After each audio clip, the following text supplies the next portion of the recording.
There are moments, perhaps in the quiet after the noise of the day, when a question rises like a shadow in your chest. Why do I never feel enough?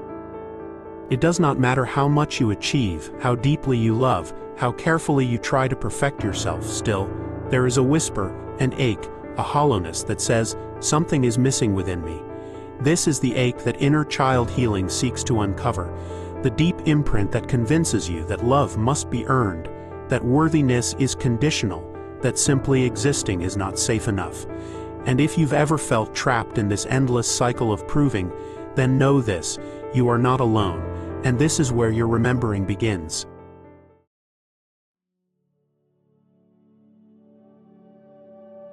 The wound of never feeling enough does not live only in your mind, it spreads into every arena of your life.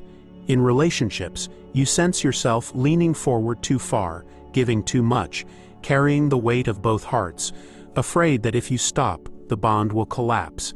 You may notice how often you apologize when nothing was truly your fault, how quickly you silence your needs so no one thinks you are demanding, how you bend yourself into shapes that are almost unrecognizable. And while those around you may never see the inner bargain, you feel it every day. The terror that if you are not endlessly proving your worth, love will slip away. This makes even closeness heavy, for intimacy becomes not a place of rest but a test you feel destined to fail. The cycle repeats in your work and ambitions. You pour yourself into projects with a hunger that is not just about creativity or progress, but about survival. Every finished task feels like a chance to silence the inner critic, every promotion like proof that you belong, every moment of recognition like oxygen. And yet, no matter how high you climb, the mountain always grows taller. The applause fades before it can settle into your bones. What once felt like triumph becomes dust, and you find yourself setting your eyes on the next summit, already convinced that only when you reach it will you finally feel whole. This is why success often feels hollow. It was never about the work itself, but about feeding a wound that cannot be filled from the outside. Even outside of work and love, the ache finds its way into the smallest details. You may notice it when you stand in front of a mirror, and the reflection is never enough. Too much here, too little there, always flawed in ways only you can see. You may feel it among friends, laughing louder than you feel, keeping parts of yourself hidden so no one pulls away, and returning home with the sense that no one truly saw you. You may even sense it in your spirituality, where instead of peace you find pressure, comparing your healing to the progress of others, believing even your soul has failed some invisible exam. This is the unending cycle of proving. No matter what you do, the finish line retreats, leaving you tired, hungry, and wondering what is wrong with you. And yet nothing is wrong with you. This cycle is not proof of your brokenness. It is evidence of a vow you never knew you made, a vow written in childhood that still rules your life. To understand why the wound exists, you must return to the soil where it was first planted, your childhood. Imagine yourself small again, open-hearted, longing, fragile, watching the adults in your life for cues of safety and love. Sometimes love arrived, but it was uneven. It may have appeared when you behaved, when you excelled, when you swallowed your tears. At other times, it vanished altogether, leaving you to wonder if the absence was your fault. A child does not have the wisdom to see that their caregivers are carrying wounds of their own. A child does not think, they are limited, they are broken, they are unable to love me in the way I need. Instead, a child makes the only conclusion they can bear. If love is not here, it must be because I am not enough. That single belief shapes the entire way a child survives. It becomes a vow etched into the nervous system. If I want to be loved, I must prove myself. If I want to be safe, I must earn it. If I want to belong, I must hide the parts of me that are too much, too loud, too needy. And so, without knowing it, the child begins to wear masks. Some become the good child, always obedient, never causing trouble, suppressing anger to keep approval alive. Others become the achiever, stacking grades, trophies, or perfect behavior like fragile shields against rejection. Still others become the invisible one, shrinking, dimming, learning how to take up as little space as possible so no one has reason to abandon them. Each role was brilliant. It kept the child safe. It gave them a way to survive in a world where love was uncertain. But brilliance has a cost. These masks were born not from freedom but from fear, and every one of them carried the same hidden wound. I am not enough as I am. You may not remember making this vow because it was not spoken with words but carved with feelings. The racing heart when affection slipped away, the tension in your chest when your efforts went unnoticed, the hollow ache when tears were met with silence. That vow became the silent script of your life, repeated again and again as you grew older. Even now, your adult self carries the weight of a child's survival strategy. And until that child is remembered, until the vow is seen for what it was, a brilliant adaptation, not a truth, you will keep searching for enoughness in places it cannot be found. This is why the ache remains, not because you are broken, but because the child you once were is still waiting for you to finally say, it was never your fault. You were always enough. When the vow of not-enoughness follows you into adulthood, it shapes your life in ways so subtle and yet so pervasive that it can feel like part of your identity, rather than a wound you once inherited. In love, it shows itself as a restless fear, an inability to relax fully in another's embrace. Perhaps you find yourself clinging, always needing reassurance, checking for signs that the other person may leave. Or perhaps you do the opposite. You push away intimacy, building walls so high that no one can reach your most tender places. Both behaviors are born from the same wound, the terror that if someone sees you fully, they will decide you are not enough. Love, which should be a sanctuary, becomes instead another stage on which you perform the desperate play of worthiness. The workplace becomes another arena for the wound to echo. Promotions, projects, recognition, each one feels like a small sip of water in a vast desert, satisfying for a moment, but never enough to quench the deeper thirst. You chase productivity not only to create but to prove, working longer, harder, always carrying the hidden fear that if you rest, if you stop achieving, your worth will vanish. This constant striving leads to exhaustion, yet the exhaustion itself becomes proof for the inner critic. See, you're still not enough. Even creativity is not safe, for the same wound bleeds into art, writing, expression. You may feel paralyzed before you even begin, convinced that what you produce will never measure up. And so the wound not only shapes what you do, it shapes what you never allow yourself to attempt. The body itself carries the echo. Tension in the chest, heaviness in the stomach, restlessness in the heart. Your nervous system was wired in childhood to equate survival with proving. So now, even when there is no danger, your body behaves as though you must earn the right to exist. Spiritually, the same paradox arises. You may turn to meditation, journaling, prayer, but even these become performance. You compare your awakening to others, wondering why you still feel empty, why you still struggle, why you cannot heal fast enough. It is here, at the edge of this exhaustion, that recognition becomes crucial. And before we move deeper, let me invite you into an act of resonance. If something within you stirred as you heard these words, let it be spoken. If these words mirror your story, share what part resonates most with you below. Your voice matters. Your story matters. Naming the wound is the first crack in its armor.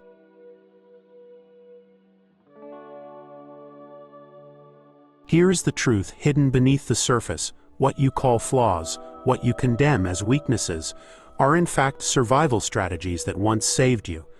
That tendency to sabotage yourself just as things are going well, that is not madness. It is your inner child saying, if I destroy it first, I won't have to feel the pain of losing it later. The perfectionism that drives you to exhaustion, it is not vanity. It is the child whispering, if I am flawless, maybe they will never leave me. Even the emptiness, the numbness that sometimes overtakes you, it is not a failure of spirit but a shield. If I feel nothing, then rejection cannot break me. What you thought were your defects are actually ancient forms of protection. This realization is both humbling and liberating. The very traits that you have carried with shame, the ones you've hidden from others, the ones you've used as evidence against yourself, They were never proof of brokenness. They were evidence of brilliance. A child abandoned by steady love does not give up. They invent strategies to survive. They encode safety into habits, even if those habits now harm you. When you see self-sabotage, you are not seeing weakness. You are seeing a child's cleverness. When you notice perfectionism, you are not seeing a flaw. You are seeing devotion, an impossible attempt to finally secure love. This shift does not erase the pain, but it reframes it. It allows you to look upon your patterns with compassion rather than contempt. But here is the paradox's most profound gift. The strategies that once protected you now imprison you. They are like armor that once shielded a fragile body, but has now become too heavy to carry. To continue wearing them is to keep living as if you were still that child in the unsafe home, still waiting for scraps of conditional love. The invitation now is not to despise the armor, but to thank it, to honor the child who forged it, and then slowly to lay it down. This is why inner child healing is not about becoming someone new. It is about remembering the one you were before you believed you had to prove yourself. The paradox reveals that nothing was wrong with you. The wound was simply misinterpreted brilliance. And once you see that, the doorway to true healing begins to open.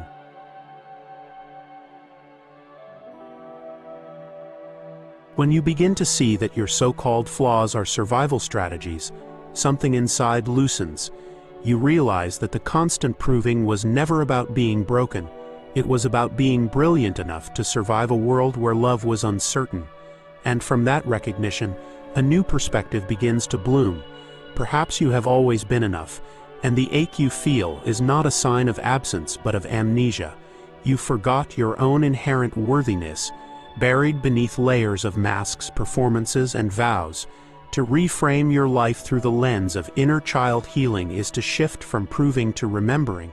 It is to see that your value is not a paycheck, a relationship, a perfect body, or even a spiritual achievement. It is the miracle of your breath, the simple fact of your existence. Enoughness is not earned, it is remembered. The journey of becoming whole, then, is not about fixing a broken self, but about embracing the child within who was told a lie. You begin to speak to them gently. It was never your fault. You were not unworthy, you were unseen. You were not lacking, you were unloved consistently. You were not too much, they simply could not hold the fullness of you. Each word becomes a balm, rewriting the old contract written in childhood. And slowly, the masks begin to loosen. The pleaser, the achiever, the invisible one, they no longer need to control your every step, because the child inside finally feels safe enough to come home. This is not an instant transformation, but a gradual unfolding, like petals opening in their own time, revealing the beauty that was always hidden inside. There is a deep mystery here. Healing is not about becoming someone new, but about returning to the one you were before shame was written into your skin. It is about peeling away the layers of survival until you stand again as the one who was always whole. This is why inner child healing is both tender and fierce. It asks you to weep for the child who believed they were unworthy, but also to rise as the adult who remembers their inherent value. And as you rise, you may notice a shift. Your relationships begin to feel less like stages of performance and more like sanctuaries of authenticity. Your work less like desperate striving and more like natural expression. Your spirituality less like an exam and more like a homecoming. Healing is not about arriving at perfection, it is about returning to presence. But let us go deeper still, for the wound of not-enoughness does not vanish simply by naming it false. The nervous system, conditioned by years of proving, still expects danger when you soften. That is why the reframe is not only intellectual but embodied.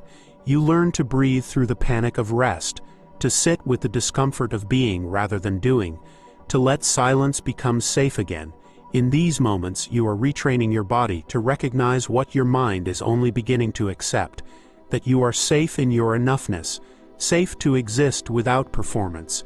Each breath becomes a ritual, each pause an initiation, each tear a baptism into the truth you forgot. The more you allow this truth to seep in, the more you see how the vow of childhood begins to unravel. The achiever in you no longer drives with such desperation, because their value is no longer on trial. The pleaser softens because love is no longer conditional. The invisible one begins to step into the light, because hiding is no longer required for safety. These inner parts do not disappear, they transform. What was once armor becomes wisdom. What was once strategy becomes story. And the child who once carried shame becomes a guide leading you back to authenticity. So the reframe is not small, it is revolutionary. To say I was always enough is not to repeat an empty affirmation, but to reclaim the deepest truth of your being. It is to reverse the very axis of your life, shifting from survival to presence, from scarcity to wholeness, from proving to simply being. This is why inner child healing is not a technique but a rebirth. It is the return of memory, the dissolving of illusion, the unmasking of the soul. And in that remembering, the hunger for enoughness finally rests, because it was never about earning love, it was about uncovering the love that was always yours.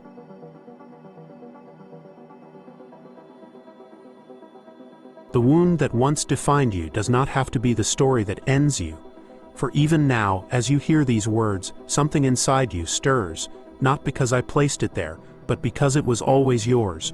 Beneath the masks, beneath the striving, beneath the exhaustion, there has always been a steady pulse of enoughness waiting to be remembered.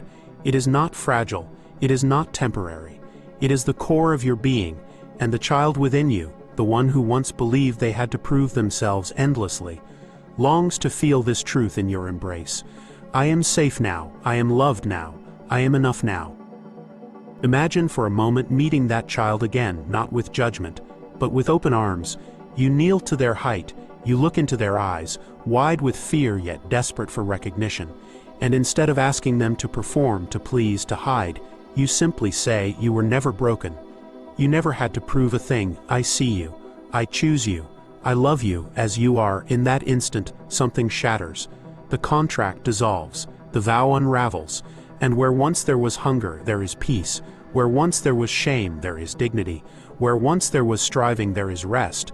This is the alchemy of inner child healing. It is not about chasing love outside of you, but becoming the source of the love you were always seeking. As this remembering deepens, you begin to live differently.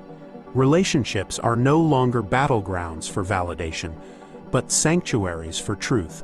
Work is no longer a desperate chase for recognition, but an extension of your natural expression.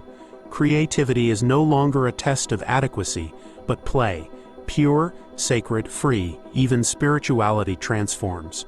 From a ladder of endless progress to a river of return, carrying you back to the home you never truly left, the essence of your being. And the child within you, once silenced, now dances beside you, guiding you into authenticity.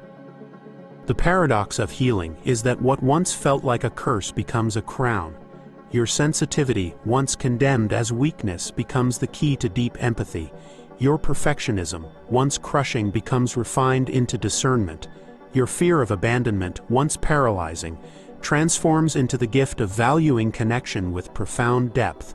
Nothing was wasted. Every wound carries within it a seed of wisdom. Every tear becomes water for the soil of awakening. And the story of never enough becomes the very doorway into the truth that you were always whole. So carry this with you. Healing does not mean you will never feel doubt again. It means that when doubt arises, you will know how to listen without surrendering your worth. Healing does not mean you erase the past. It means you integrate it, weaving even the painful threads into the fabric of your becoming. The goal is not perfection, but presence. Not achievement, but authenticity. Not becoming someone else, but remembering the one you have always been. And as you walk with this truth, let these words echo inside you today. Enoughness is not earned. Enoughness is remembered. I was never lacking. I only forgot. When the old voices return, whispering that you must strive harder, prove more, hide deeper, pause and remember, that was the child's vow, not your truth. And in that remembering, you return again and again to the home within, the place where the forgotten child and the awakened adult finally meet and rest in each other's arms. If these words found you, it was never by accident. They came as a mirror, reflecting back the truths you carried all along. Let them guide you into deeper presence, into softer compassion, into fiercer remembrance. The path of inner child healing is not linear. It spirals, it circles, it returns. But each return brings you closer, each step carries you deeper into the truth of who you are. So stay close to this resonance. Walk with us as we continue this journey. Your inner child will keep speaking, and together we will keep listening. Subscribe, not out of obligation, but as a vow to yourself, that you will not abandon this path, that you will not silence the voice within, that you will continue to walk toward the wholeness that has always been yours.